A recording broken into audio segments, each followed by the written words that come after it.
પણ આ વકીલાતના વ્યવસાય પહેલાં તમે પત્રકાર બન્યા હતા, તો એ પત્રકાર બનવા પાછળનું કારણ શું હતું? 16 વર્ષની ઉંમરથી હું જાતે પોતાના પગ ઉપર કમાણી કરીને પોતાનું કરતો આવ્યો છું. કોર્ટ બહાર જ અસીલો સાથે અને સામેવાળા વકીલ સાથે વાતચીત કરીને સમાધાનના પ્રયાસ કરતા હોય છે. શું ખરેખર આવું થતું હોય છે ખરું? કે શું વકીલો માટે એવી કોઈ રચના નથી, એવી કોઈ યોજના નથી જ્યાં વકીલ સ્વમાનથી એમ કહી શકે મારો પૈસો છે, મને જરૂર છે, જોઈએ છે. શું છે હેલ્પ ડેસ્ક, કઈ રીતે કામ કરે છે અને વકીલો માટે આવી હેલ્પ ડેસ્ક શરૂ કરવાનું કારણ શું? હેલ્પ ડેસ્ક તરીકે સૌ પ્રથમ જો રચના થઈ હોય તે સુરતમાં અને મારી ઓફિસ, જ્યાં વોટ્સએપ પર જ તમારે તમારો પ્રોબ્લેમ્સ આપી દેવાનો છે. બાર કાઉન્સિલ ઓફ ગુજરાતની ચૂંટણી લડવાનો વિચાર કેમ આવ્યો? કોર્ટનો મુદ્દો છે, ગંભીર મુદ્દો છે અને એ મારી એકલાની લડાઈ નથી, અમારા દરેક વકીલ મિત્રોની લડાઈ છે. કોર્ટની જગ્યાનું એક ઉકેલ આપે. મારું હેલ્પ ડેસ્ક અવિરત ચાલશે. બીજો મુદ્દો, નવા જુનિયર વકીલ મિત્રો માટે સૂટ અને પેન્ટની વ્યવસ્થા અને કાયદાના પુસ્તકોની વ્યવસ્થા અવિરત ચાલશે. તો મારું એક ગ્રુપ છે, સિન્ડિકેટ ગ્રુપ, બધા અમે ઇન્વોલ્વ થઈ 3 CAની એક પેનલ બનાવી.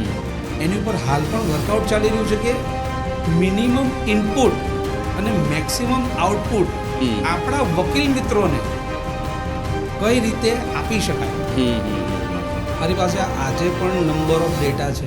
મેં ઘણી મેટરોમાં ફીસ લીધી જ નથી. નમસ્કાર, હું છું તેજસ મોદી. સુરતીસના વિશેષ પોડકાસ્ટમાં તમારું સ્વાગત છે. સમાજમાં કેટલાક પ્રોફેશન એવા હોય છે જેને નોબલ કહેવામાં આવતા હોય છે, ચાહે તે ડૉક્ટર હોય, CA હોય કે પછી વકીલાતનો વ્યવસાય. ડૉક્ટર અને વકીલાતના વ્યવસાયને હું એક સરખો એટલા માટે માનું છું કારણ કે ત્યાં આવનાર વ્યક્તિ એક આશા અપેક્ષા સાથે આવતો હોય છે. પોતાની બીમારીનો ઇલાજ કરાવવા માટે જ્યારે તે ડૉક્ટર પાસે જતો હોય છે ત્યારે એને વિશ્વાસ હોય છે કે આ ડૉક્ટર મારી જે પણ બીમારી છે તેને દૂર કરશે. અને એવી જ રીતે ચાહે જ્યારે કોઈ વકીલ પાસે જતો હોય છે, પોતાનો જે પણ મુકદ્દમો હોય, કેસ હોય, પોતાની ફરિયાદ હોય, ત્યારે એને પણ વિશ્વાસ હોય છે કે કોર્ટમાંથી અથવા તો તેની સામે જે લીગલ પ્રોસિડિંગ ચાલી રહી તેમાં તે સાચો છે અને આ વકીલ મને ન્યાય અપાવશે. વકીલની પણ જવાબદારી એટલી જ મહત્ત્વની હોય છે કે નિર્દોષ સામે જો કોઈ ગુનો દાખલ થયો હોય તો તેને બાઇજ્જત બરી એટલે કે એને નિર્દોષ છોડાવવો અને જે ગુનેગાર હોય છે તેને સજા કરાવી અને દાખલારૂપ કાયદાકીય કાર્યવાહી તેની સામે થાય તે કામ જોવાની જવાબદારી વકીલાતની હોય છે, એટલે કે વકીલની હોય છે. આજે આપણે આ સ્ટુડિયોમાં આવા જ એક વકીલ મિત્ર જોડાયા છે જેઓ આગામી સમયમાં ગુજરાત બાર કાઉન્સિલની ચૂંટણી લડવા જઈ રહ્યા છે, એટલે કે બાર કાઉન્સિલ ઓફ ગુજરાતની ચૂંટણી લડવા જઈ રહ્યા છે અને સુરતના ખૂબ ખ્યાતનામ વકીલ છે તરમીશ કની આપણી સાથે જોડાયા છે. તરમીશભાઈ, આપનો ખૂબ ખૂબ આભાર. નમસ્કાર તેજસભાઈ. તરમીશભાઈ, ચૂંટણી લડવા જઈ રહ્યા છો, ફોર્મ નામાંકન તમે ભરી દીધું છે, એની તો આપણે વાત કરીશું, પરંતુ શરૂઆત આપણા વ્યવસાયની, કામગીરીની અને કઈ રીતે શરૂઆત કરી તેનાથી કરીએ. ભાઈ, ખાસ કરીને તમે મૂળ સુરતી અને સુરતમાં તમારો જન્મ થયો છે, તો એ બાળપણના દિવસો કયા રહ્યા, ક્યાં મોટા થયા, ક્યાં અભ્યાસ કર્યો, એની થોડી માહિતી આપો. તેજસભાઈ, હું મૂળ સુરતી, સુરતના કોટ એરિયા બેગમપુરા વિસ્તારમાં મારો જન્મ થયો. સુરતના સુરતી પરિવાર તરીકે એક મધ્યમ પરિવારમાં જન્મ થયો હતો. ત્યારબાદ ધીરે ધીરે અભ્યાસ શરૂઆતમાં તો સરકારી શાળામાં કર્યો, ત્યાર પછી ગોપીપુરા સલાબતપુરા હાઈસ્કૂલમાં કર્યો અભ્યાસ. એના પછી લોકભારતી સ્કૂલ પાર્લે પોઈન્ટ પર ત્યાં કર્યો. ત્યાર પછી કોલેજોમાં અભ્યાસ કર્યો અને ફાઇનલી વીટી ચોકસી લો કોલેજમાં કાયદાનો અભ્યાસ કર્યો અને વકીલાત સાથે જોડાયો. પણ આ વકીલાતના વ્યવસાય પહેલાં તમે પત્રકાર બન્યા હતા, તો એ પત્રકાર બનવા પાછળનું કારણ શું હતું? કારણ એવું કે કોલેજમાં ભણતાની સાથે આમ તો મારો સંઘર્ષકાળ બહુ લાંબો રહ્યો છે. 16 વર્ષની ઉંમરથી હું જાતે પોતાના પગ ઉપર કમાણી કરીને પોતાનું કરતો આવ્યો છું. મને યાદ છે કોઈ દિવસ 16 વર્ષની ઉંમર પછી મારા ઘરમાંથી રૂપિયા લીધા નથી. બહુ સરસ. તે દિવસથી મેં સંઘર્ષ ચાલુ કર્યો. પોતાની જવાબદારી પોતાને માથે લીધી, સાથે સાથે પરિવાર, અને જેમ સમય ગયો તેજસભાઈ, ત્યાર પછી સમાજને પણ સાથે લઈને અત્યારે ચાલી રહ્યો છું.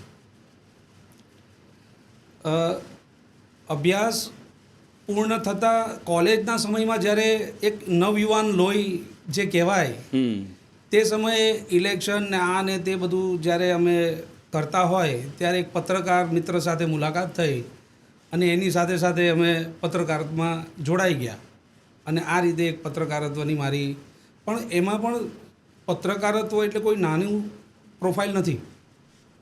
સમાજને ન્યાય અપાવવાનું, સમાજની સામે પારદર્શિતા પૂરી પાડવાનું એક જવાબદારીભર્યું પ્રોફેશન છે અને મને ગર્વ છે કે મેં શરૂઆત એ પ્રોફેશનથી કર્યું એની મને ખૂબ ગર્વ છે. જે તમને એ પત્રકારત્વના એમાં બહુ સ્પષ્ટ છે કે તમને એવા જ લોકો મળશે જે તકલીફમાં છે, મુશ્કેલીમાં છે અને તમારી પાસે ખૂબ આશા અપેક્ષા લઈને આવે છે. આ પણ એક વકીલાત જેવું જ એક નોબલ પ્રોફેશન છે જેમાં મળવાની અપેક્ષા તો હોતી જ નથી, પરંતુ લોકોની સેવા કરવાથી જે આત્મસંતોષ થતો હોય તે થતો હોય છે. પરંતુ એવું તો શું થયું કે તમારે પછી પત્રકારત્વના કેરિયરને છોડીને પછી વકીલાત તરફ પાછું વળવાનું થયું? હા, મેં એક વસ્તુ પત્રકારત્વ દરમિયાન ધ્યાને આવી મારા કે ઘણા બધા પ્રોબ્લેમ્સ છે જેને આપણે લોકો બહાર પાડતા હોય છે અને એની સાથે ઘણા બધા લોકોને અસર કરતી વસ્તુઓ પણ આપણી ધ્યાને આવી. સમય જતાં મને એમ થયું કે આ દરેકને ન્યાય અપાવવાની જરૂર છે, ન્યાયનું કામ કરાવવાની જરૂર છે. તો ધીરે ધીરે એ વસ્તુને સીધી કન્વર્ટ કરીને વકીલાતના પ્રોફેશનને ફાઇનલી સ્વીકાર કર્યો. એક નોબલ પ્રોફેશન છે, લોકોને હું ન્યાય અપાવી શકું, લોકો માટે હું કામ કરી શકું, એ ભાવનાથી એક વકીલાતના પ્રોફેશન સાથે જોડાયો. જનરલી એવું થતું હોય છે કે ડૉક્ટરનો દીકરો ડૉક્ટર બનતો હોય છે, તો વકીલનો દીકરો વકીલ બને છે કે તમારા ફેમિલીમાં કોઈ વકીલાતનું કામ કરતું જ નહોતું? મારા ફેમિલીમાં મારા દાદા સુરતના લેજન્ડરી એડવોકેટ સનતભાઈ કાજી અને સુશીલભાઈ કાજી, જેમની ભવાની વડ મંદિર આપણું ત્યાં ઓફિસ હતી, મને આજે પણ યાદ છે. ત્યાં તેઓ ક્લાર્ક તરીકે નોકરી કરતા હતા. હું સાધારણ પરિવારમાંથી હું આવ્યો છું. અનાજની દુકાન ચલાવતા હતા મારા પપ્પા. એ દુકાન પર રાત્રે મોડે સુધી બેસીને જે રીતે એમણે પણ મહેનત કરી, આ બધું મેં જોયું છે. દાદાની સાથે રાત્રે 12-2 વાગ્યા સુધી હું લગભગ સમજો ને કે 11 વર્ષનો હોઈશ ત્યારથી હું પેપર પકડીને વાંચું અને દાદા ટાઈપ કરે. કારણ કે તે વખતે તો તમે જે વાત કરી તે ટાઈપરાઇટર સિવાય ટાઈપરાઇટર હતું. પણ એ સમયે કાયદાના વાક્યો, શબ્દો મારા મનમાં એક માળા બનીને ગૂંથાવા માંડેલા. અને ધીરે ધીરે પત્રકારત્વ પછી જ્યારે હું આ પ્રોફેશનને સ્વીકાર્યું ને ત્યારે એ મને સરળતા પડી. જી, એનો લાભ મને ત્યારે મળવા માંડ્યો બહુ ઝડપથી. એટલે દાદાએ જે દાદા જે શીખ્યા છો એનો લાભ તમને આખરે મળ્યો? હા, દાદા સાથે જે રાત આપણે મોડે સુધી કર્યું કામ, એ મને લાભ કશે ને કશે મળ્યો. ભાઈ, કોઈ પણ વ્યક્તિ જ્યારે સ્કૂલમાં જતો હોય એનો પહેલો દિવસ ખૂબ મહત્ત્વનો હોય છે, લાઈફ ટાઈમ એને યાદ રહેતો હોય છે. જ્યારે કોલેજમાં જતા હોય ત્યારે પહેલો દિવસ જે માહોલ હોય છે આખો અલગ હોય છે. વકીલાતના પ્રોફેશનમાં જ્યારે તમે આવ્યા અને જ્યારે તમને પહેલા દિવસે સુરતની કોર્ટમાં જવાનું મળ્યું, શું થોટ હતો, શું જોયું? કારણ કે માણસ ત્યાંથી જ વિચારવાનું શરૂ કરતો હોય જેનો પહેલો દિવસ હોય તો શું માહોલ તમે જોયો તો સુરત કોર્ટનો? જી, બહુ સરસ વાત કરી તમે. જ્યારે સ્કૂલ અને કોલેજની વાત હોય ને ત્યારે એક અલગ ઉત્સાહ જોવા મળે, એક અલગ આનંદ મિત્રોનો અને એક અલગ વાતાવરણ તમને જોવા મળે. બરાબર છે. પરંતુ જ્યારે વાત આવે કાયદાની, કોર્ટની, ત્યારે એક જવાબદારીભર્યું તમારું વલણ થતું હોય છે. મને યાદ છે મેં જ્યારે કોર્ટમાં હું ફર્સ્ટ ડે ગયો, નર્વસ પણ હતો, નવો માહોલ હતો મારા માટે, પણ સાથે સાથે એવી સ્થિર અને ગંભીર જવાબદારીઓનું સિંચન થવા માંડ્યું હતું મારામાં.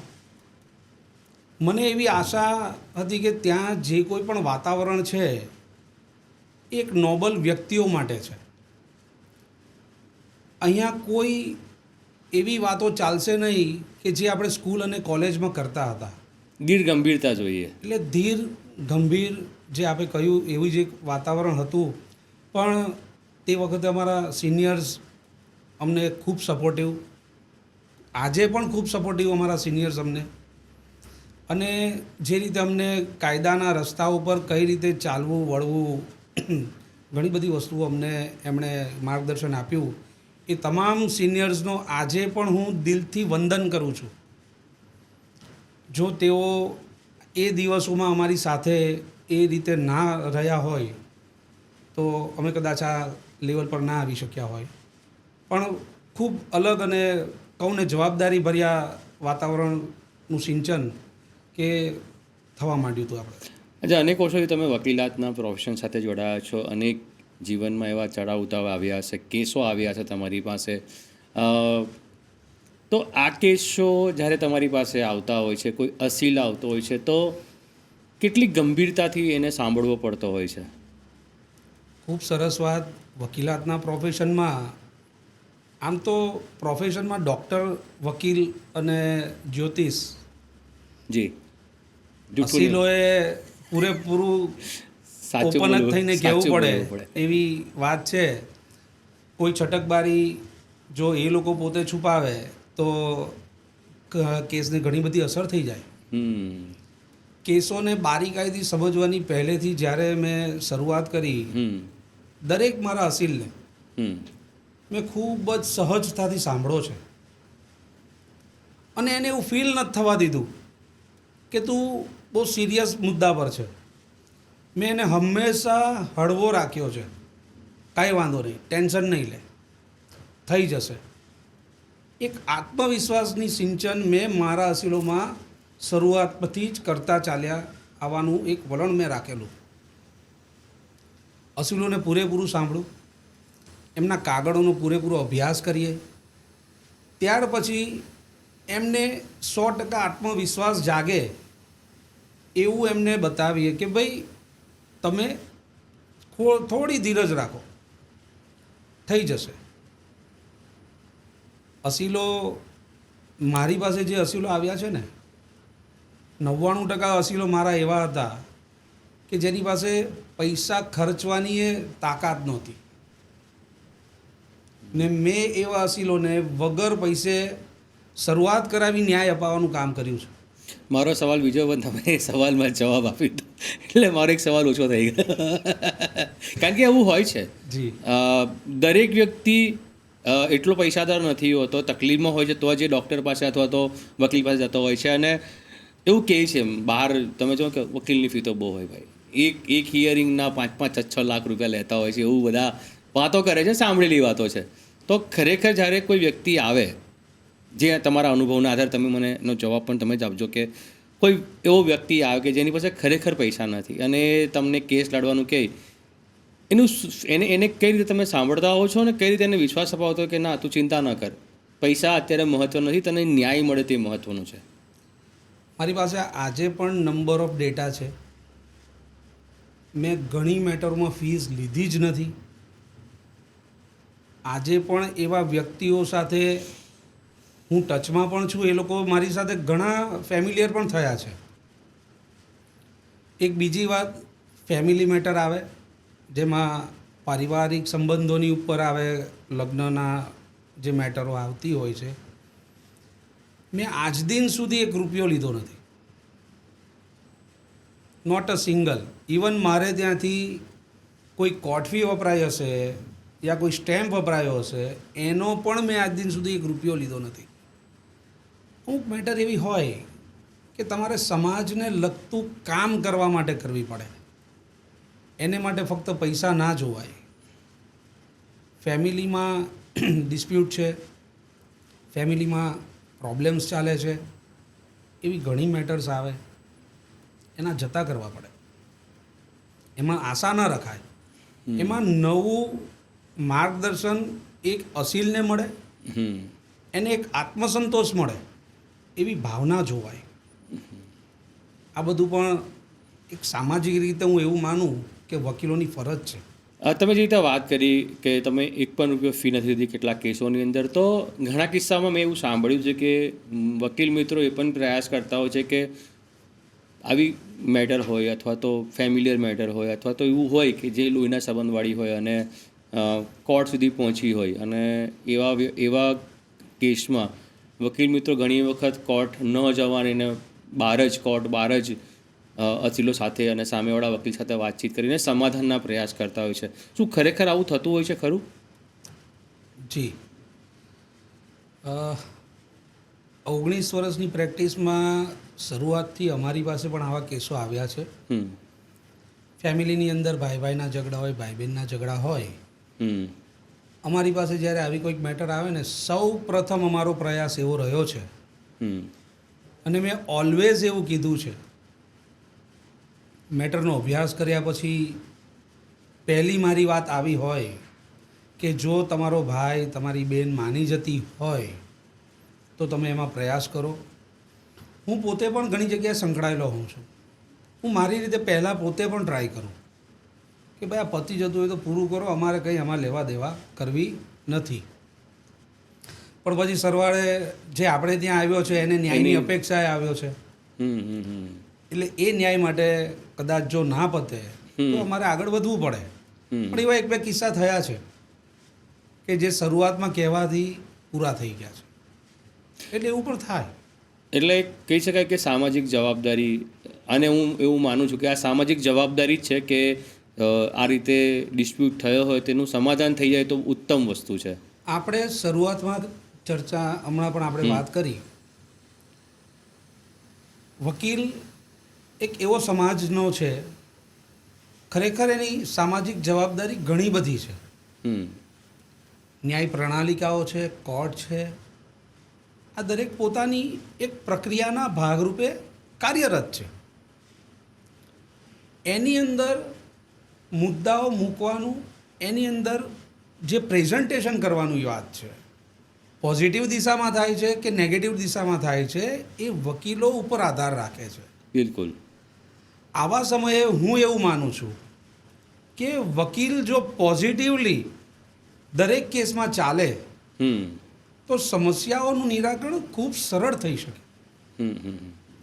સરવાળે તો ભાવના સમન્યાયની છે. જી બિલકુલ. એટલે સામાજિક રીતે વકીલોની જવાબદારી ઘણી બધી આવે છે. તમે આજે કોઈ પણ શરૂઆત આપણા દેશની આઝાદીથી તમે જુઓ તો દરેક કાર્યક્ષેત્રમાં વકીલોનું યોગદાન રહ્યું છે. બિલકુલ બિલકુલ બિલકુલ. તો હું આને નાના સરખા પ્રોફેશન તરીકે નથી સ્વીકારતો. આપણે આગળ ચર્ચા થઈ, જરૂર જરૂર, અને ખૂબ જ અગત્યની સામાજિક જવાબદારી નિભાવતા આ પ્રેક્ટિસ કરવી પડે છે. આઝાદીમાં જેનું સૌથી મોટું યોગદાન છે તેવા ગાંધીજી, સરદાર પટેલથી માંડીને તમે તમામને જોઈ લો, બધા વકીલ હતા ને ક્યાંક ક્યાંક વકીલાતના પ્રોફેશનમાં એમને એવું લાગ્યું કે ના હવે મારે આ દિશામાં મળવું છે, પરંતુ એ વકીલાત એમનું મેઇન વસ્તુ હતી. તમે ખૂબ સરસ વાત છેડી કે આપણા દેશના શરૂઆતના લડવૈયા ક્રાંતિકારી પહેલાં વિદેશ હતા. હા, ત્યાં ન્યાય અન્યાયની પરિભાષા સમજ્યા અને દેશમાં આવીને એને આ વસ્તુ ઉપર ચળવળ ચલાવી અને ત્યારે આપણને આઝાદી મળી. તો એ પણ કશે ને કશે એક કાયદો, ન્યાય અને એની રચનાની ભાવના. બિલકુલ બિલકુલ બિલકુલ. તો જેમ તમે કીધું તમે વકીલાતો કરી રહ્યા છો, સોશિયલ વર્ક સાથે પણ તમે સંકળાયેલો છો. કયા પ્રકારનું સોશિયલ વર્ક કરો છો અને કેમ એવું વિચાર આવ્યો કે ના આપણે આ વકીલાતના પ્રોફેશનમાં તો કામ કરીએ જ છે, ત્યાં ન્યાય અપાય છે, પરંતુ આ આપણી નૈતિક જવાબદારી પણ છે કેમ કે આપણું પ્રોફેશન એવું છે. ખૂબ સરસ વાત છે. એક હૃદયસ્પર્શી વાત છે આ. જી બિલકુલ. હું જ્યારે લોકભારતી સ્કૂલમાં ભણતો હતો, અમારા પ્રિન્સિપલ સાહેબ હતા મુકુંદભાઈ વૈદ. ગર્વની વાત છે. મેં આપને પહેલાં પણ કહ્યું કે હું 16 વર્ષની ઉંમરથી મારા પગ પર જાતે કમાઈને પોતાનું કરતો થયેલો. સાહેબ મને ઓબ્ઝર્વ કરતા હતા.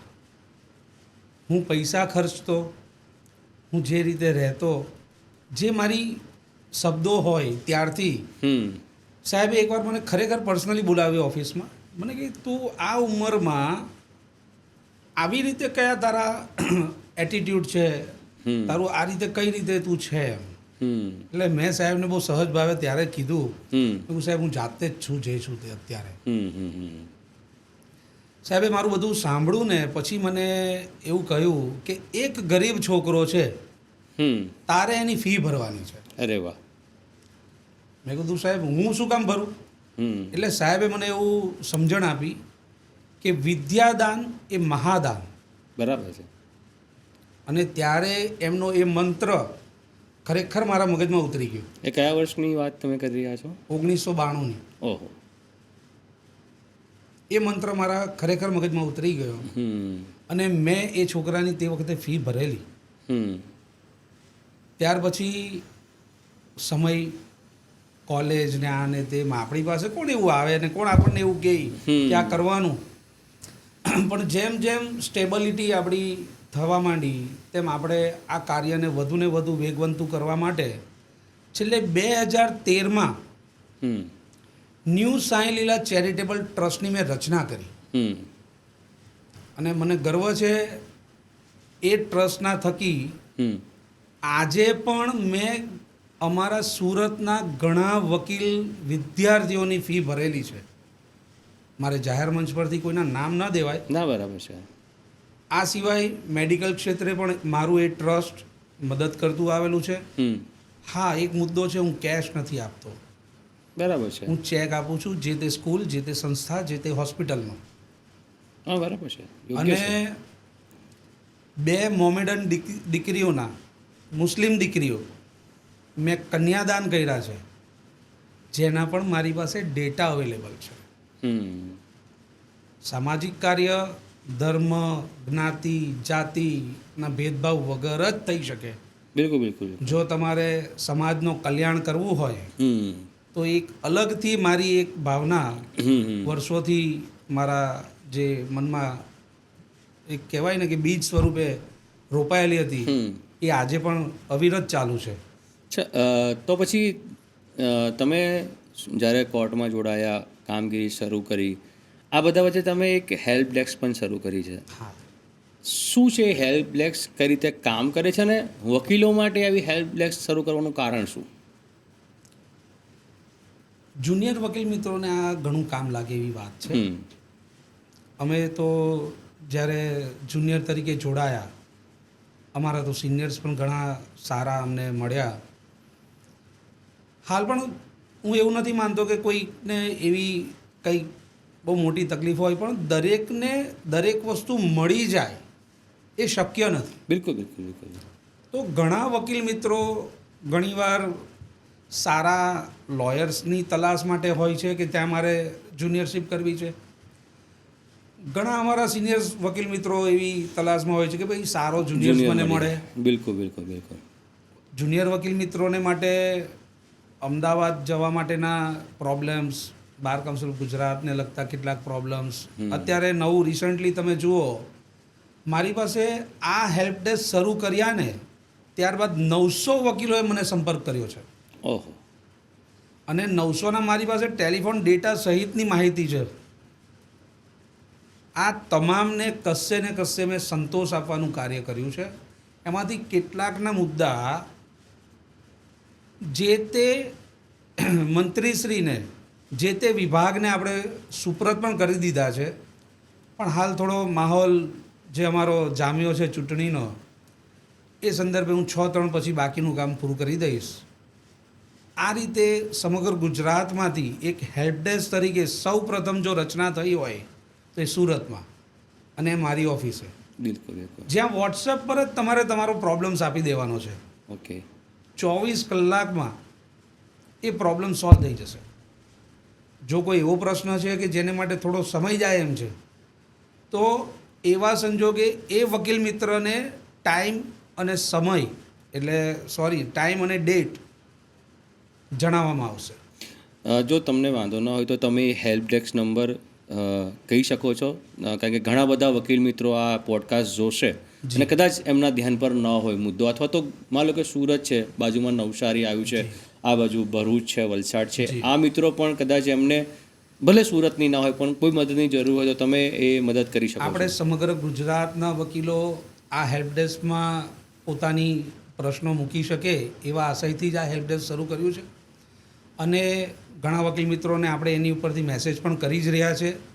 તેમ છતાં આપણે કહ્યું બહુ સરસ વાત છે, 9737319800 આ હેલ્પ ડેસ્કનો વોટ્સએપ નંબર છે, જેની ઉપર તમે વોટ્સએપ દ્વારા તમારા પ્રશ્નોની રજૂઆત કરી શકો છો.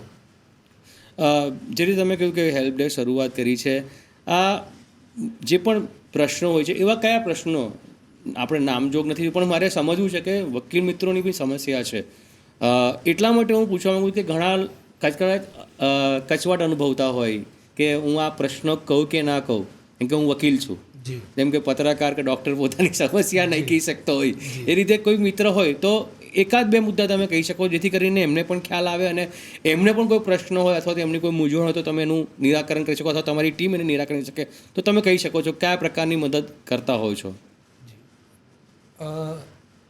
એકચ્યુઅલ તો કોઈ પણ કોર્ટની સમસ્યા હોય, કોઈ પણ પોલીસ સ્ટેશનની સમસ્યા હોય, કોઈ પણ કચેરીની સમસ્યા હોય, કાયદાના મહેસૂલ વિભાગ તરફથી ઘણા પરિપત્રો ઇસ્યુ કરવામાં આવતા હોય છે. ઘણીવાર એને લીધે પણ પ્રશ્નો ઉપસ્થિત થતા હોય છે. હાલમાં બહુ અગત્યનો પ્રશ્ન અમારા વકીલ મિત્રો માટે છે, નોટરીના લાયસન્સ જી બિલકુલ રિન્યૂ નથી થતા. નોટરી વકીલોને ઈ સ્ટેમ્પિંગની વ્યવસ્થા તાત્કાલિક અસરથી નથી મળતી. આ ઘણા બધા પ્રશ્નો મારા ઓલરેડી હેલ્પ ડેસ્ક પર આવી ચૂક્યા છે. આ સિવાય પણ હું એવું માનું કે પ્રેક્ટિસને અનુરૂપ અને વકીલોના સ્વમાનને અનુરૂપ કોઈ પણ પ્રશ્ન હોય તો તેનો હેલ્પ ડેસ્ક ઉપર 100% આપી શકો છો અને એને સોલ્વ કરવાની હું ખાતરી આપું છું. અચ્છા, આ સાથે જ હું એક સમયની પણ વાત કરીશ, મને આપણા સાથે ચર્ચા કરતાં એ યાદ આવ્યું એટલા માટે કે કોરોના સમયે આખું દેશ બંધ હતો, ઇન્ક્લુડિંગ કોર્ટ, અને સ્વાભાવિક છે કે કોર્ટ એટલે વકીલો એવી પ્રોફેશન છે કે જેનું હિયરિંગ બાય હિયરિંગ એમની ઇન્કમ થતી હોય છે અને એ સમયગાળો ખૂબ લાંબો હતો જ્યારે કોર્ટ શરૂ નહોતી થઈ. લાંબા સમય સુધી અમને કોર્ટના ઘણા મિત્રોએ, એટલે ઓફકોર્સ બધા જ મુશ્કેલીમાં હતા, બધા જ પ્રોફેશનવાળા, પણ આપણે વકીલાતની વાત કરીએ એટલા માટે. તો એવા સમયે કઈ રીતે મદદ કરી હતી અથવા મદદ કરી હતી કે નહીં હતી અને શું માહોલ હતો એના વિશે જરા કહી શકતા હોય તો જરૂરથી અમને આનંદ થશે. આમ તો કોરોના કાળ દરેક વ્યક્તિ માટે ખૂબ જ અઘરો રહ્યો છે અને સાથે સાથે આપણા વકીલ મિત્રોની વાત જો કરીએ તો કોર્ટ સંપૂર્ણ બંધ થઈ ગઈ. બિલકુલ. ન્યાય પ્રણાલિકાની જેટલી પણ વ્યવસ્થાઓ છે એ સુસુપ્ત અવસ્થામાં તે સમય દરમિયાન હતી. મેજર પ્રોબ્લેમ ત્યારે અમારા જુનિયર વકીલોને ખૂબ રહ્યો છે. ઘણીવાર અમારા સિનિયર્સ વકીલો મિત્રોને પણ દવાથી માંડીને ઘણા બધા પ્રોબ્લેમ્સ અમને ફેસ કરવા પડ્યા છે. તે વખતના અમારા પ્રમુખ ખરેખર ખૂબ સરસ કામગીરી એમના નેજા હેઠળ અમે લોકોએ કરી. જરૂરિયાતમંદ વકીલોને અનાજ પહોંચાડવાનું, અનાજની કીટ આપવાનું, જરૂરિયાતમંદ વકીલોને દવા, આ બધી એક અલગ એક ટીમ ઊભી અમારા જે તે વખતના પ્રમુખશ્રીની સાથે મળીને અમે લોકોએ આ કરેલી. અને દુઃખની લાગણી છે, દુઃખ છે કે ઘણા વકીલ મિત્રોએ આમાંથી પ્રોફેશન પણ છોડવું પડ્યું છે. સમય ખૂબ કપરો રહ્યો છે. ત્યારબાદ ઘણા વકીલ મિત્રો જે ટચમાં આવ્યા એમાં આર્થિક અને બીજી રીતે પણ અમે સહાય કરી છે અને લોકોની જાહેરમાં જાણે છે, પણ હવે એનો ખુલ્લેઆમ બીજો ચર્ચા કરવાનો મુદ્દો નથી. એક સવાલ પૂછવાની ઈચ્છા થાય કેમ કે એ સમયે ઘણા બધા પ્રોફેશન એવી રીતે હતા કે જે લોકો મુશ્કેલીમાં હતા, જે આ રીતનું. તેજસભાઈ, અમારા ઘણા જુનિયર મિત્રોએ વકીલાત છોડી દીધી છે તે દરમિયાન, એ અમને ખબર છે, અમને ખાતરી છે. અચ્છા, વકીલાતના વ્યવસાય એવો હોય છે કે રોજ બરોજ તમારે અલગ અલગ વાતો સાંભળવાની, અલગ અલગ અનુભવો કરવાના, અલગ અલગ કેસ આવે. તમારા જીવનના એવા એકાદ બે કિસ્સા તો તમે કહી શકતા હોય કે જે તમને ટચ કરી ગયા કે નહીં બોસ, આ એકદમ હાર્ટ ટચિંગ મોમેન્ટ હતી, હલી જાય માણસ. અમારી પાસે પણ ઘણા કોલ આવતા હોય છે, ઘણા લોકો પોતાની રજૂઆત લઈને આવતા હોય તો આપણે એક વખત મગજ પણ એમ કહે કે બેર મારી જાય કે ચાલું આવું પણ થાય છે, એવો કોઈ કિસ્સો કહી શકતા હો તો. કેસોને લગતી માહિતી જો આપણે કરીએ ને તો ફેમિલી કેસોના એક બે કિસ્સા છે, પણ એની ચર્ચા કરવી યોગ્ય નથી. જમીનને લગતા બીજા કેસો જે ખરી એમાં મોટે ભાગે હું મારી એક તમને સમજણ કહું, ખૂબ અગત્યનો કેસ, ખૂબ મોટી જમીનો, ખૂબ મોટી. ખરેખર મારા ક્લાયન્ટ સાથે ખૂબ જ ખોટું થયું. શરૂઆતમાં જ્યારે હું મારા ક્લાયન્ટ મારી સાથે બેઠા એટલે જે મારો પહેલો જે પ્રયાસ હોય છે કે ભાઈ તમારું પતતું હોય તો જોઈ લો, ફેમિલિયર છે, બરાબર છે, ના પતતું હોય તો પછી આપણી પાસે મુદ્દા છે, આપણે એની પર કાર્યવાહી કરી શકાય છે, બરાબર છે. પરંતુ એમાં સામેવાળી વ્યક્તિઓ કોઈ પણ ભોગે સમજોતો કરવા તૈયાર નહોતી. ના છૂટકે મારા ક્લાયન્ટે એ મેટરમાં કેસ કરવો પડ્યો. જે ફોર્જરીને લગતા મુદ્દા હતા એની ઉપર પોલીસ કેસની કાર્યવાહી કરવાની તૈયારી કરી. એકાદ મેટર હારી ગયા સામેવાળા. મારા ક્લાયન્ટ એમાં જીત્યા પછી પણ મારા ક્લાયન્ટને મેં એવું કહ્યું કે સામે જે છે તે આપણા છે, રિશ્તો છોડી શકાય એમ નથી. એકવાર ફરી વાત કરો, તમારા સંબંધ પણ સચવાઈ જશે અને તમે જે ઘટતું કરવા માંગતા હોય એ કરો. બરાબર છે. અને મને ખરેખર ખૂબ જ અંગત દિલથી લાગણી એ કેસમાં એવી થઈ કે એ પક્ષકારો ફરી ભેગા થઈ ગયા. શું વાત કરો? એ પક્ષકારોમાંથી મારા જીતેલા હતા અસીલો, તેમ છતાં એમણે જતું કર્યું ઘણું. ધારો કે એવું સમજીએ કે 50% મારા અસીલ ને 50% સામેવાળા, પણ મારાવાળાએ ઘણું જતું કર્યું ને આજે સંબંધ પાછા બંધાઈ ગયા. બરાબર છે. આવા કિસ્સાઓ પણ અમે જોયા છે. આ સિવાય બીજી વકીલોને લગતી વાત કરીએ ને તો તાજેતરથી તો ઠીક ઘણા સમયથી અમે આ વસ્તુ પર જે જોઈ રહ્યા છે, અમારો વકીલ સ્વમાની હોય, કોઈની સામે ના જાય હાથ ફેલાવા. બિલકુલ બિલકુલ બિલકુલ. ને ના જ જવું જોઈએ.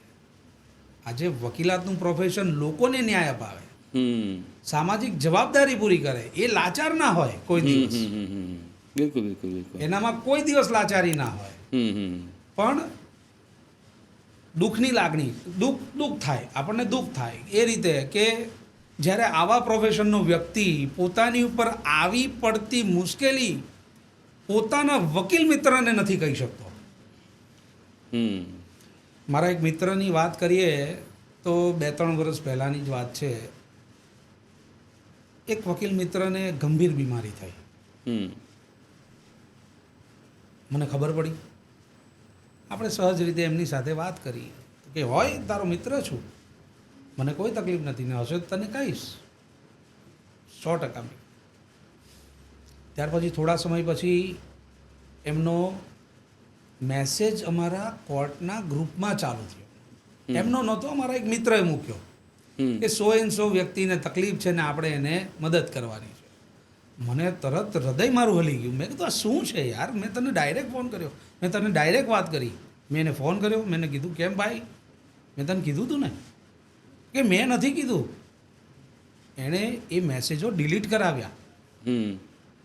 પણ સાહેબ છેલ્લે જ્યારે ખબર પડી અમને કે ખરેખર બહુ તકલીફમાં એ માણસ રહ્યો હતો, ઈલાજ માટે પણ એને બહુ તકલીફ પડી. એ સમયે ત્યારે એમ થયું કે શું વકીલો માટે એવી કોઈ રચના નથી, એવી કોઈ યોજના નથી કે જ્યાં વકીલ સ્વમાનથી એમ કહી શકે મારો પૈસો છે, મને જરૂર છે, જોઈએ છે. બરાબર છે. આ એ દિવસ. ત્યાર પછી એક રિસન્ટલી એક બીજા વકીલ મિત્રની પણ અત્યારે આવી છે કે અમારા કોર્ટના ગ્રુપમાં ફરતી થઈ. ત્યારે તો એમ થઈ ગયું કંઈક યોજના બનાવવી પડશે, નહીં તો આવી હાલત વકીલો સ્વમાની હોય ને આવી હાલત થાય એ ન ચાલે. બરાબર છે, બિલકુલ બિલકુલ. તેજસભાઈ, એના ભાગરૂપે મેં સુરત ડિસ્ટ્રિક્ટ એડવોકેટ વેલફેર એસોસિએશનની રચના કરી દીધી. હમ. તમે સમજો કે એક વેલફેર એસોસિએશનની રચના કરવી 5 દિવસનું કામ નથી. જ્યારે તમે એની નોંધણી માટેની પ્રક્રિયા શરૂ કરો ને, એની સામે ઓબ્જેક્શન પણ એટલા આવે. હમ. તો આ પ્રક્રિયા તો મેં ઘણા સમયથી શરૂ કરી દીધેલી. હમ. ને મારે વકીલો માટે એવી યોજના બનાવવી છે કે જેને ગંભીર બીમારીઓ સમયે સહાય રાહત ફંડ મળી જાય. બરાબર છે. એના મૃત્યુ સમયે તો મળશે જ. હમ. હમ. મારે આ બાબતે સીએ 3 સીએની એક પેનલ અમે, ત્યાર પછી તો મારું એક ગ્રુપ છે, સિન્ડિકેટ ગ્રુપ, હમ. બધા અમે ઇન્વોલ્વ થઈ 3 સીએની એક પેનલ બનાવી. હમ. એની ઉપર હાલ પણ વર્કઆઉટ ચાલી રહ્યું છે કે મિનિમમ ઇનપુટ અને મેક્સિમમ આઉટપુટ આપણા વકીલ મિત્રોને કઈ રીતે આપી શકાય હમ. હમ. હમ. એ યોજનાઓની રચનાઓ ચાલુ છે. હમ. હમ. બરાબર છે. અને જો આ યોજના હમ. સુરતને એક મોડેલ તરીકે અમે કરવાના છે, સફળ થાય તો as a bar council of ગુજરાતના જ્યારે ઇલેક્શનમાં હું આ લડું છું ચૂંટણી, તો મારો એવો 100% પ્રયાસ રહેશે કે ગુજરાતના સમગ્ર જિલ્લામાં, સમગ્ર તાલુકામાં એવી વ્યવસ્થા હોય હમ. કે ત્યાં કોઈ પણ વકીલ મિત્ર ગંભીર બીમારીઓમાં નિસહાય ન બને. બરાબર છે. આ મારી વ્યવસ્થા 100% એ સ્વરૂપે ચાલશે. ને તમે જે વિચાર કર્યો તે ખૂબ જ આવકારદાયક છે અને પ્રશંસનીય છે, અને તમે એમાં સફળ થાવ તેવી અમારા તરફથી તમને ખૂબ ખૂબ શુભેચ્છાઓ છે. એ મુદ્દે પણ આપણે વાત કરીશું. મને એક પ્રશ્ન આવ્યો, તમે જે વાત કરતાં કરતાં આપણે એક મુદ્દા પર તમે કહ્યું કે જુનિયર વકીલ મિત્રોને ખૂબ સમસ્યાઓ છે. તો તમે કઈ રીતે જુનિયર વકીલને મદદ કરો છો? શું મદદ કરો છો? સૌથી મોટો સવાલ તો એ છે, કારણ કે કોલેજમાંથી ભણીને સીધો જ કોર્ટના દરવાજા આવીને ઊભો રહેતો હોય છે અને ત્યાં આગળ જે પ્રકારની દલીલો થતી હોય છે એના માટે પણ એક પેલું સીધું યુદ્ધના મેદાનમાં મોકલી આપવો એના જેવો ઘાટ થતો હોય છે કે ભાઈ તું ટ્રેનિંગ લે ને જા સીધો લડવા. જી જી. તેવા સમયે મુશ્કેલી ઊભી ના થાય, જી જી. એનું કઈ રીતે તમે ધ્યાન રાખો છો? છેલ્લા 10-11 મહિના ઉપરાંતથી મેં મારી ઓફિસેથી નવા જુનિયર વકીલ મિત્રોને સૂટ અને પેન્ટની વ્યવસ્થાનો એક વ્યવસ્થા શરૂ કરી છે આપવાની. અને એના ભાગરૂપે ઘણા વકીલ મિત્રો મારે ઓફિસેથી આ લઈ પણ ગયા છે. કોઈ પણ સ્વાર્થ વિના મૂલ્યે એક આ પહેલું કાર્ય છે.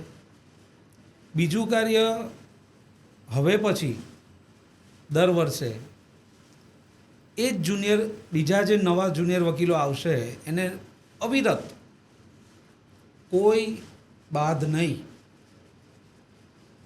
હું મારું જ્યાં સુધી અસ્તિત્વ છે, હું જ્યાં સુધી સક્ષમ છું, નવા દરેક વકીલ મિત્રોને મારી ઓફિસેથી સૂટ અને પેન્ટનું કાપડ, કાયદાની બુક્સ આપણે અવેલેબલ કરાવશું. નવા વકીલ મિત્રો માટે સેમિનારનું આયોજન દર વર્ષે, પ્રોફેશનલ એથિક્સ, કાયદામાં દાવાઓની અને ક્રિમિનલ પ્રોસિજરની સમસ્યાઓ કઈ રીતે, એને લગતા સેમિનાર દર વર્ષે નવા વકીલ મિત્રો માટે આપણે ગોઠવશું. એવી અમે લોકોએ એક રચના ચાલુ કરી છે અને એમાં આ વેલફેર એસોસિએશન ખૂબ સારી ભૂમિકા ભજવશે એવી મને ખાતરી છે. ચલો સરસ, આ તો બહુ સારું કહેવાય કે એનું કારણ છે, એનું કરવું પણ પડે, કારણ કે એટલે કાયદા બદલાઈ રહ્યા છે, ઘણા બધા કાયદાઓમાં સુધારા વધારા આવી રહ્યા છે, આખી સેક્શન ચેન્જ થઈ જતા હોય છે, એટલે એ જરૂરી છે કે આપણે આ દિશામાં પણ વિચારવું જોઈએ. હવે આપણે મૂળ વાત પર આવીએ. સાહેબ, અમે તો એવી પણ જી. પરિસ્થિતિ જોઈ છે, કારણ કે અમે જુનિયર તરીકે જ આવ્યા હા, છે. બિલકુલ બિલકુલ આ લેવલ પર જ્યારે આવ્યા છે તો જુનિયરથી શરૂઆત કરી હતી. એટલે અમે તો એ દિવસો જોયા છે કે જ્યારે સૂટ અને પેન્ટ સીવડાવવું હોય ને તો નવા જુનિયર તરીકે કેટલી વ્યવસ્થા કરવી પડે. અને કાયદાના બુકો તો અમારે તો સારું હતું કે અમારા સિનિયર, મેં આપને અગાઉ પણ કીધું, સારું. તો પોતાના ઘરે બેસીને વાંચવું હોય, સાહેબે પણ પોતાની જરૂરિયાત હોય, તો એવા સંજોગે જ્યારે એને તકલીફ ના પડે એવી એક ભાવનાથી કાયદાની બુક્સ આપવાનું પણ એક આયોજન અમે શરૂ કરવાના છે. કરી દઈશું ટૂંક સમયમાં. ચલો, ખૂબ સરસ, તમને શુભેચ્છાઓ એ બાબતે. પરંતુ જે મૂળ વિષય છે હવે જેના માટે તમે લડવાના છો અથવા તો તમે પ્રક્રિયા શરૂ કરી છે એ છે બાર કાઉન્સિલ ઓફ ગુજરાતની ચૂંટણી. તમે એનું નામાંકન પણ ભરી દીધું છે અને તમારી તૈયારીઓ પણ ચાલી રહી છે. બાર કાઉન્સિલ ઓફ ગુજરાતની ચૂંટણી લડવાનો વિચાર કેમ આવ્યો? કારણ કે તમે સુરતમાં આટલું સરસ કામ કરી રહ્યા છો, છોડીને આખા ગુજરાતનું વિચારશો. સારી વાત છે. બાર કાઉન્સિલ ઓફ ગુજરાતનું ઇલેક્શન એ મારા સ્વપ્નમાં કોઈ દી નહોતું. હું જે સામાન્ય પરિવારમાંથી આ સ્ટેજ સુધી આવ્યો છું, ઇલેક્શનની ભાવના કોઈ દિવસ મને આવી નથી. પણ મેં કેટલાક કામો માટે એવું જોયું છે કે જો તમે કોઈ હોદ્દા પર ના હો તો તમને કોઈ સાંભળતું નથી. હું તમારા માધ્યમથી મારા વકીલ મિત્રોને ખાસ જણાવીશ, આ ઇલેક્શન હું ફક્ત આ એક જ વાર લડવાનો છું ને આ ઇલેક્શન લડવા માટેના મારા મહત્ત્વના મુદ્દા મેં ઓલરેડી મેનિફેસ્ટોમાં જાહેર કરી દીધા છે. સૌથી પહેલું સુરતનો જો વાત હોય તો એક અમારા કોર્ટનો મુદ્દો છે, એક ગંભીર મુદ્દો છે. બિલકુલ બિલકુલ બિલકુલ. અને એ મારી એકલાની લડાઈ નથી, અમારા દરેક વકીલ મિત્રોની લડાઈ છે. એમાં અમારો કોઈ વકીલ મિત્ર એમ ના કહેતો હોય કે ભાઈ કોર્ટનો મુદ્દો મારો મુદ્દો નથી. બરાબર છે. દરેક વકીલને આ સ્પર્શતો મુદ્દો છે. બિલકુલ બિલકુલ. એમાં હું એમ કહું કે હું કોર્ટ માટે લડું છું એવું નથી. અમારો દરેક વકીલ મિત્ર આને માટે લડશે એવું 100% ખાતરી આપું. બિલકુલ સાચી વાત છે. પણ લડવાની ભાવના કરતાં છે ને રજૂઆતની ભાવના હોવી જોઈએ.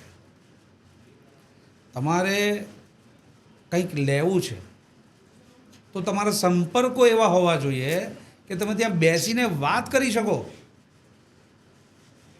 તમે દુશ્મનને માટે વાત કરો ને તો પેલો તલવાર કાઢીને જ બેસે કે નહીં તું ભાલો રાખ, હું તલવાર રાખું.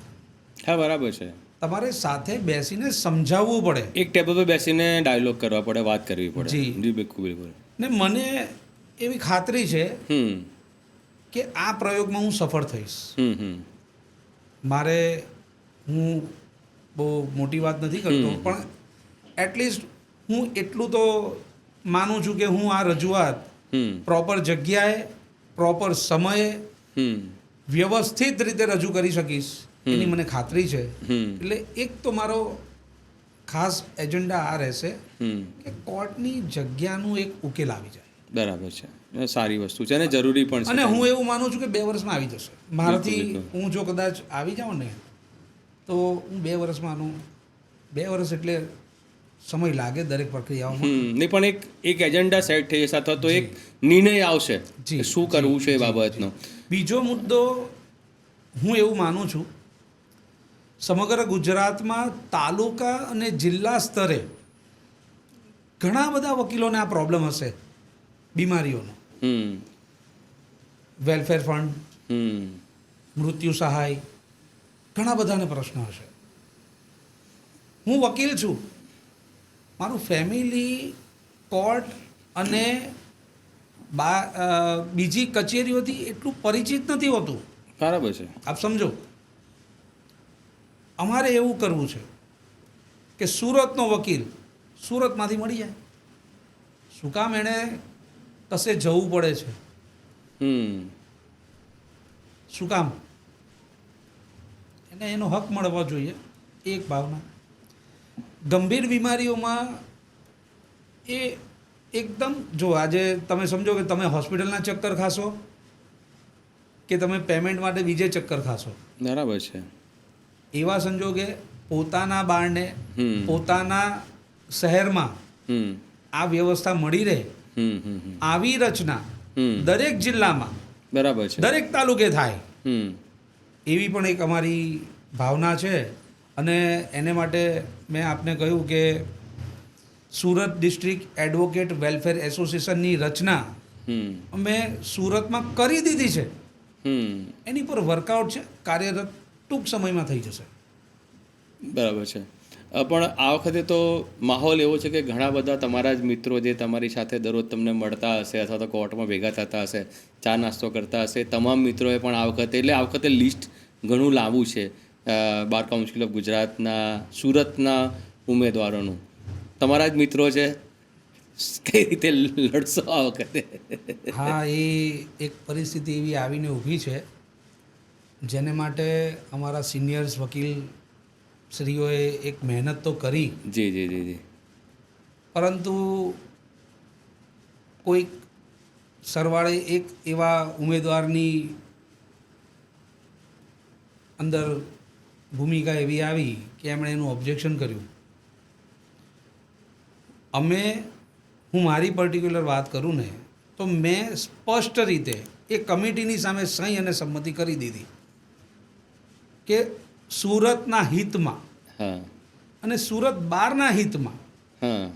તમે જે નિર્ણય લેશો એ મને કબૂલ મંજૂર. બરાબર છે. ભલે મારું ગ્રુપ ગમે તે કહેતું હોય, હમ પણ જ્યારે વાત સુરતની હોય, હમ વાત સુરતના હિતની હોય, હમ વાત સાઉથ ગુજરાતના હિતની હોય કે સમગ્ર ગુજરાતની વાત હોય, સવાલ એ છે હમ મારા સુરતના સિનિયર વકીલ મિત્રોની જે કમિટી બની હમ હમ હમ એ મને યોગ્ય ગણે છે કે નથી ગણતા. હમ જો નથી ગણતા તો મારે બીજાને નુકસાન નથી પહોંચાડવું. બરાબર છે. શા માટે હું મારા જ સુરતનો એકડો નીકળી જાય એવો ઈગો રાખીને આગળ વધું? બરાબર છે. પરંતુ એ ન થઈ શક્યું, એનો મને અફસોસ છે. એક અમારા ઉમેદવારશ્રીએ નામ જાહેર થાય એ પહેલાં ઓબ્જેક્શન કરી દીધું, હમ એટલે નથી થયું. પણ હવે જેટલી મહેનત મારા જે મેનિફેસ્ટો છે, હું જે ઓલરેડી કામ કરું છું વકીલ મિત્રોના હિતમાં, જો એને ધ્યાને લેવામાં આવશે તો હું એવું વિચારું છું કે કશે ને કશે આપણે હમ સારી રીતે બહાર આવશું. અચ્છા, આ તો બાર કાઉન્સિલની તમારી ચૂંટણીની વાત થઈ. હવે થોડુંક એ સમજાવો કે બાર કાઉન્સિલ ઓફ ગુજરાતનું ઇલેક્શન લડવું શા માટે મહત્ત્વનું હોય છે અને બાર કાઉન્સિલ ઓફ ગુજરાત કેટલું મહત્ત્વનું સંગઠન છે અથવા તો એ ઓર્ગેનાઇઝેશન છે જે વકીલો માટે અથવા તો વકીલાત સાથે સંકળાયેલા લોકો માટે મહત્ત્વનું બની જતું હોય છે? બાર કાઉન્સિલ ઓફ ગુજરાત દરેક વકીલોના માટે જો વાત કરીએ તો એક માતૃ સંસ્થા છે. બિલકુલ. અને તે આમ કહેવામાં આવે તો વકીલોના હિતમાં કામ કરે છે. હાલમાં પણ ઘણું વકીલોનું હિત જળવાઈ જ રહે છે. એમાં હમ કશે ને કશે તમે એક વસ્તુ એવી વિચારો કે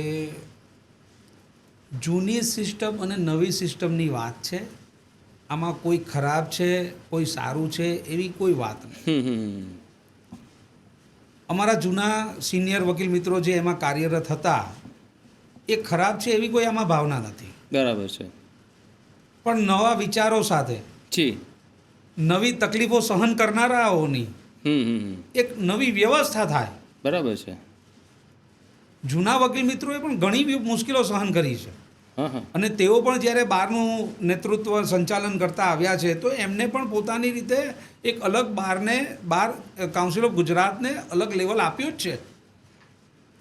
પણ કદાચ નવા વિચારો, જી બિલકુલ. નવી વ્યવસ્થા અને નવા પ્રશ્નો જે ગ્રાઉન્ડ લેવલ પર હાલમાં સ્પર્શી રહ્યા છે એ કશે ને કશે અટવાઈ રહ્યા છે. એને માટે એક સુવ્યવસ્થિત યોજનાઓ કરવા માટેની એક વિચાર અમારામાં ઉત્પન્ન થયો અને ત્યારે મેં એવું નક્કી કર્યું કે આપણે આ ઇલેક્શન લડીને ગુજરાતના જે વકીલો છે એ તમામ વકીલોના હિતમાં કેટલી વ્યવસ્થાઓ થઈ શકે. ધારો કે છેવાડાના વકીલની વાત કરીએ, ડાંગ, આવા, પેલી સાઈડ જોઈએ તો કચ્છ, તો એક પેપરલેસ સુવિધાઓ હોવી જોઈએ. મુદ્દાઓ આપ સમજો કે કોઈ વકીલ મિત્રના કોઈ પ્રશ્ન છે તો એને ડાંગ આવવાથી તમે વિચારો, પેલી સાઈડ કચ્છથી વિચારો, તો આવવા જવાના સમય તો ઘણું બધું હેક્ટિક. આટલા ફાસ્ટ જમાનાની વાત કરીએ ને કોમ્પિટિશનની વાત કરીએ, પહેલાં આટલી કોમ્પિટિશન તમને જોવા નહોતી મળતી. આજે એ કોમ્પિટિશન છે તો સમય કશે ને કશે બચે. એટલે ઘણા બધા એવા પ્રશ્નો લઈને એને બાર કાઉન્સિલ એક અગત્યની ભૂમિકા આખા ગુજરાતના વકીલોને જન્મ આપતી સંસ્થા કહી શકાય. હા, અને બીજું એનું કારણ, બીજું એટલા માટે પણ તમે જે વાત કરી નથી, મને લાગે કે સરકાર સાથેની જે ડાયલોગિંગ છે, કારણ કે સરકાર જ્યારે કોઈ વસ્તુ લઈને આવતી હોય છે, ક્યાંક ને ક્યાંક કેટલી વખત વકીલ મિત્રોને અસરકારક થતી હોય, એટલે અસર થતી હોય છે, નુકસાન થતું હોય છે. તો એવા સમયે સરકાર સામે બેસીને એનો કઈ રીતે ઉકેલ આવે અથવા તો એ મુદ્દો કેવી રીતે ઉકેલાય, એ લગભગ કામ જોવાનું પણ બાર કાઉન્સિલ ઓફ ગુજરાતનું જ હશે. એ પણ હું આપને બહુ સારી રીતે સમજાવું તો અમારે અત્યારે એડવોકેટ પ્રોટેક્શન એક્ટ, તો દરેક જિલ્લાના દરેક તાલુકાના પ્રમુખશ્રીઓ થોડા લડવા જાય. બરાબર છે. દરેક રાજ્યના બાર કાઉન્સિલ ઓફ ગુજરાતના ચેરમેનશ્રી અને ત્યાંના જે અમારા હોદ્દેદારો છે તેઓની આ કાર્ય કરવાની જવાબદારી આવે. કોર્ટોને લગતી સમસ્યાઓ છે, હું તો એવું માનું છું કે અમારા સુરતના કોર્ટની જે સમસ્યા છે ને જગ્યાની, એ પણ સીધી ત્યાંથી જ પૂરી થવી જોઈએ. બરાબર છે. સુરત ખાલી સુરતની વાત નથી સાહેબ, સમગ્ર ગુજરાતમાં કોર્ટોને લગતી વ્યવસ્થાની વાત આવે, કોર્ટોને લગતા જે કાર્યો અંદર અમારે જે પ્રક્રિયાઓ છે એને લગતા પ્રશ્નો આવે, સીધું bar council of Gujarat high court સાથે, સરકાર સાથે કોઓર્ડિનેશન કરી શકે, એના પ્રશ્નોનો નિકાલ લાવી શકે ઝડપથી. ખૂબ અગત્યનું કાર્ય છે ન્યાયિક પ્રણાલિકા અને બાર કાઉન્સિલ ઓફ ગુજરાતની વચ્ચેનું આપણું. જે રીતે ચૂંટણી થઈ રહી છે, પ્રચાર પ્રસાર શરૂ થઈ ગયો છે, તમે પણ લડી રહ્યા છો, તમારા બધા મિત્રો પણ લડી રહ્યા છે, વકીલ મિત્રો લડી રહ્યા છે, તમારું એક એજન્ડા તમે કર્યો છે કે આ મારું મેનિફેસ્ટો છે, આ પ્રમાણે હું ચાલવા માંગીશ.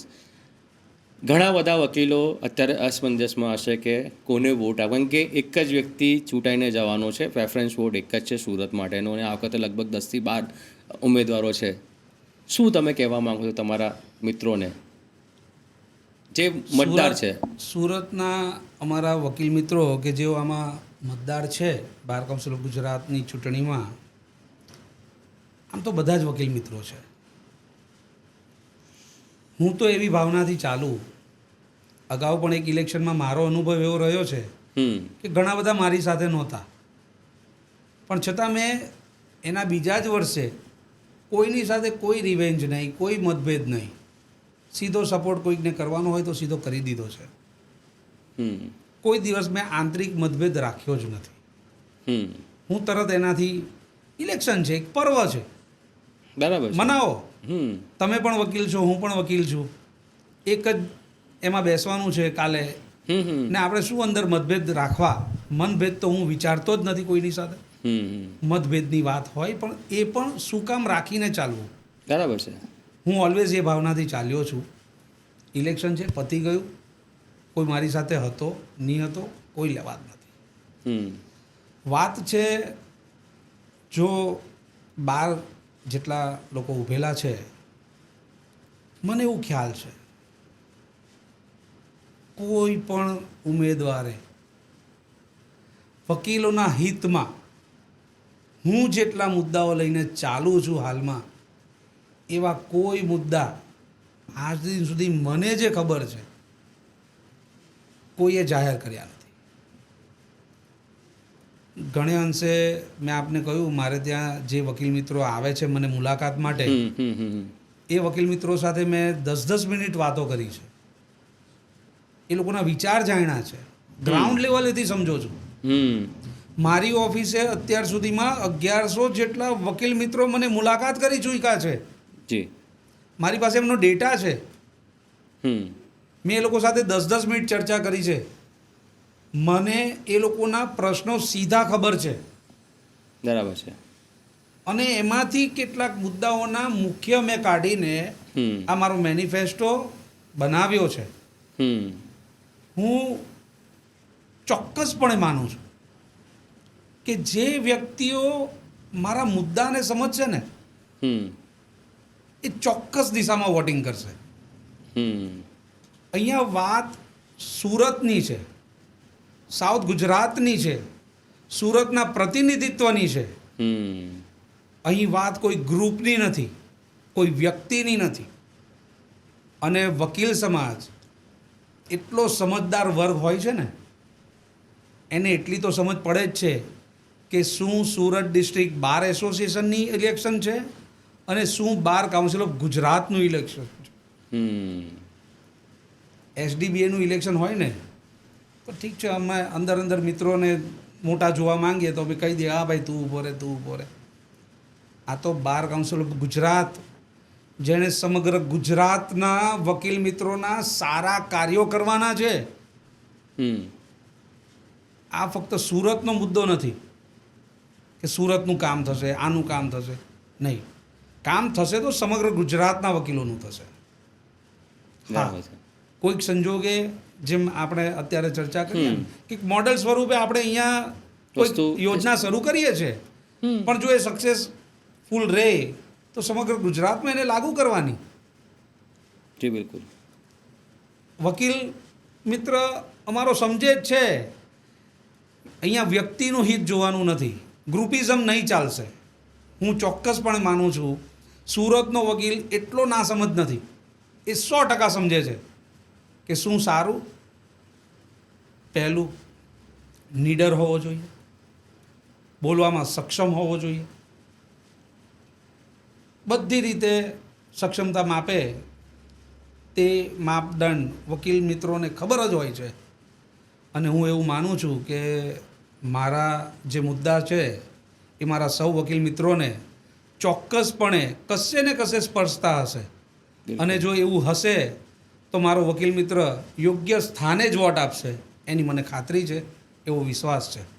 આપણે પોડકાસ્ટના અંત તરફ જઈ રહ્યા છે. તમને શુભેચ્છાઓ. તમે જે મુદ્દાઓ સાથે ચૂંટણીમાં ઝંપલાવ્યું છે અને બાર કાઉન્સિલ ઓફ ગુજરાતની ચૂંટણીમાં જે મુદ્દાઓ છે તમે જઈ રહ્યા છો, એ મુદ્દા સંદર્ભે તમને સફળતા મળે અને તમે એમાં સફળ થાવ તેવી શુભેચ્છા પાઠવું છું.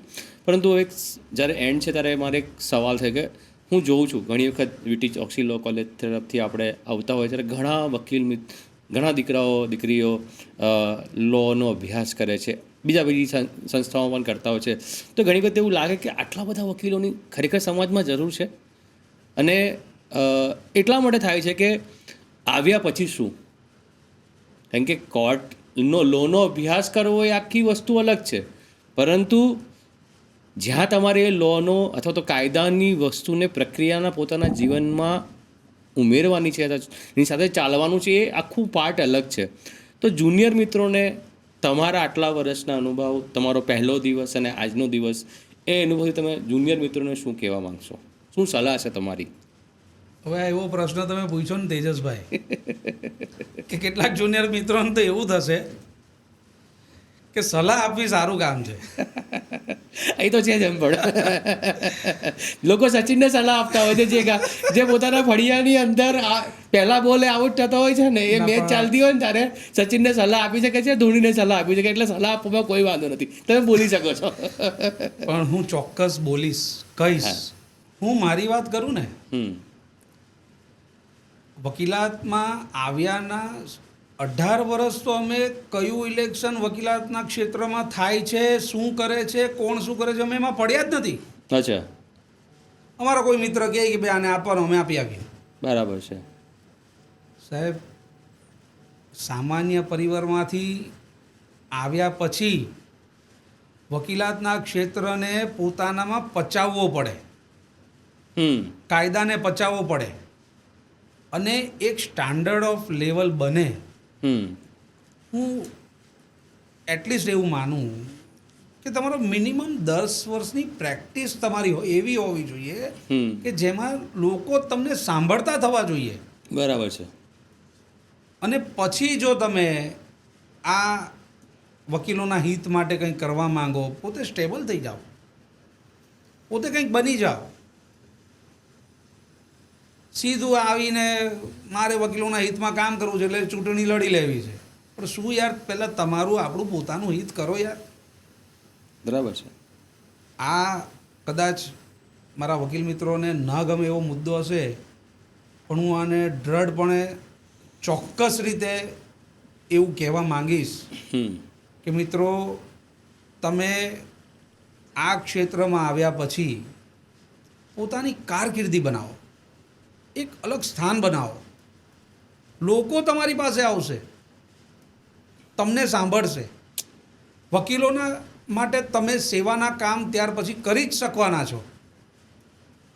આ મારી ખરેખર એક વિનંતી છે જે આપે આ માધ્યમથી કહ્યું.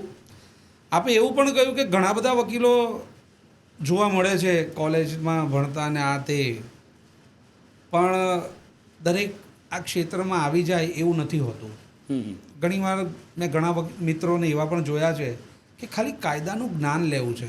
અને હું એવું માનું છું કે કાયદાનું જ્ઞાન દરેક વિદ્યાર્થીને મળવું જોઈએ. જી. જો આપણે ટ્રાફિક અવેરનેસની વાતો કરીએ, કાયદાના ટચ ડોન્ટ ટચની વાતો ઘણીવાર આપણે જાણીએ છીએ, બેડ ટચ ગુડ ટચની વાતો છે. હું એવું માનું છું કે એક લેવલના કાયદાની વાતો વિદ્યાર્થીના જીવનમાં આવવા માંડે ને, તોય આપણો ભારત દેશ ઘણી બધી ડિસિપ્લિનરીમાં આવી જશે. બિલકુલ બિલકુલ. દેશનો વિકાસ અટકાવતા કોઈ ના રોકી શકે જો દરેક વ્યક્તિને કાયદાનું જ્ઞાન આવે. હા, અને એનાથી બેઝિકલી એવું છે કે એને ખબર પડશે કે આ મારો હક છે, આ મારો હક નથી, આ મારે કરવાનું છે, આ મારે નથી કરવાનું. Vote to do. અહીંયા તો બધાને જેવું છે કે બધું જ મારે કારણ કે નોલેજ નથી. જી. તમારે તમારા મુદ્દાને જ્યારે લડવાનો હોય, પ્રેઝન્ટ કરવાનો હોય, ત્યારે તમને એટલી ખબર હોવી જોઈએ કે આ વસ્તુથી આ મને નુકસાન છે અથવા તો આ મને ફાયદો છે. અને હું ફરી માનું છું, કોઈ પણ મુદ્દો એ વકીલોનો હોય કે બીજા કોઈ પણ વ્યવસાયિકનો હોય, લડવાથી કાંઈ નથી મળતું. લડવું એ લાસ્ટ ઓપ્શન છે. બિલકુલ બિલકુલ બિલકુલ. તમારે હંમેશા રજૂઆતના સંદર્ભે કશે પણ બેસવું પડે. સામેવાળો પણ કોઈક એક લેવલના વ્યક્તિ છે, તમે એમ કહો કે મારે લડવું જ છે, લડવું જ છે. શું લડવું છે ભાઈ? પોતાના સાથે જ લડવું છે. બિલકુલ બિલકુલ. આ બધા આપણા જ છે. સવાલ એટલો છે કે મુદ્દો તમારે સમજાવવાનો છે. તમે તમારો જે પ્રોબ્લેમ છે, આજે કોર્ટના મુદ્દાને લગતા વાત કરીએ ને તો અમારા જુનિયર મિત્રો ઘણા પ્રોફેશન છોડી દેશે જો આ કોર્ટની જગ્યાનો યોગ્ય ઉકેલ ના આવે. બિલકુલ. પરિસ્થિતિ બહુ ગંભીર છે, પણ એનાથી લડવાથી નહીં, પહેલાં તો સમજાવટ, રજૂઆત, આનાથી જ કામ થાય. અને સામે બી આપણા જ છે, સરકારમાં બેઠેલા લોકો બી આપણા જ છે. હું એક વાત માનું કે એસડીપીના ઇલેક્શનની, ધારો કે એક નાનો ઉદાહરણની વાત છે. ધારો કે મારો માનીતો પ્રમુખ નથી આવ્યો, ઉમેદવાર નહોતો, ઉમેદવાર બીજો આવ્યો, પ્રમુખ બની ગયા, તો એ તો મારા જ પ્રમુખ થયા. હા, બરાબર છે. હવે હું ત્યારે એમના સપોર્ટમાં હતો કે ના હતો, મારે એમને પ્રમુખ તરીકે સ્વીકારવા જ પડે. બરાબર છે. એવી જ રીતે હું કોઈ પણ વિચારધારાનો હોઉં, જેની સરકાર છે, જ્યાં જે બેઠો છે એ મારો છે અને મારા માટે છે, એ ભાવના રાખવી પડે.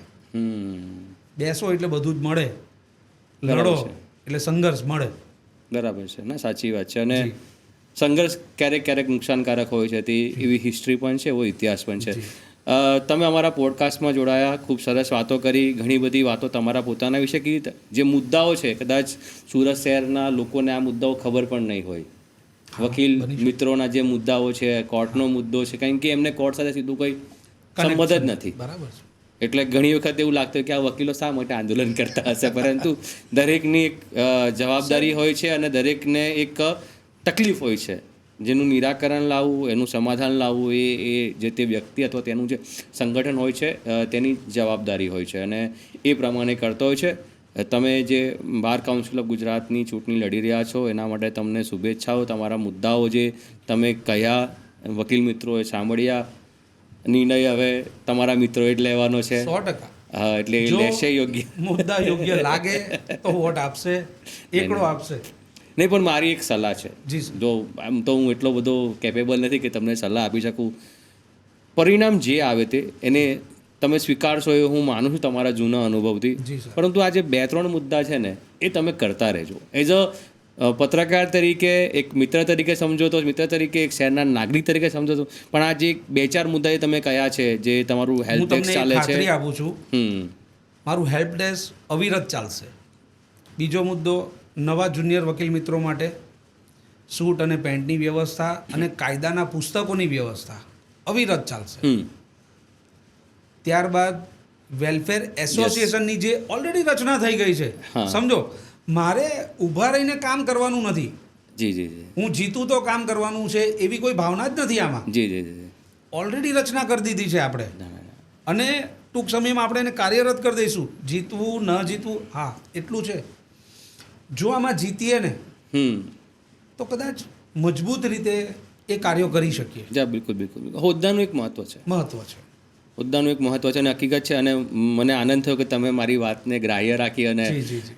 હું શુભેચ્છા આપું છું એ 3 બાબતોમાં તો. કારણ કે વાત સુરત શહેરની છે અને હું સુરતની શહેરની જે પણ સારી વાત છે એમાં સાથે ઉભેલો છું એવું માનીને ચાલજો. Thank એટલે તમે આ પોડકાસ્ટમાં જોડાયા, મિત્રો સાથે વાતો કરી, તમારા મુદ્દા તમે કયા તે બદલ ખૂબ ખૂબ આભાર. આગળ જે થવાનું હશે તે કુદરતે નક્કી કરેલું તે થવાનું છે, પરંતુ ફરીથી વખત તમને શુભેચ્છાઓ. તમને આ પોડકાસ્ટ કેવો લાગ્યો જરૂરથી અમને કોમેન્ટમાં જણાવજો. આ જે પોડકાસ્ટ છે તેને શેર કરજો. કદાચ તમને આમાંથી કોઈક યોગ્ય માહિતી, સારી વસ્તુ જાણવાની મળશે. અને જે પ્રકારે ધર્મેશભાઈ ચલાવી રહ્યા છે, હેલ્પ ડેસ્ક ચલાવી રહ્યા છે, તેમાં જે પણ મિત્રોને મદદની જરૂરથી તેમનો મદદનો લાભ લેજો. તેમને મદદ પણ કરજો. કદાચ કોઈ મિત્ર જોડાવા માંગતું હોય તો હું એ પણ કહીશ કે ભાઈ જોડાજો. હેલ્પ કરવામાં જોડાઈ શકે છે. તો જરૂરથી આ પોડકાસ્ટને શેર કરજો, અમારી ચેનલને સબસ્ક્રાઈબ કરજો. અવારનવાર અમે આ રીતે અલગ અલગ ક્ષેત્રના લોકો સાથે પોડકાસ્ટ કરતા હોય છે. આવતા પોડકાસ્ટમાં નવા વ્યક્તિ સાથે નવી વાતો સાથે મળીશું. ત્યાં સુધી રજા આપશો. નમસ્કાર.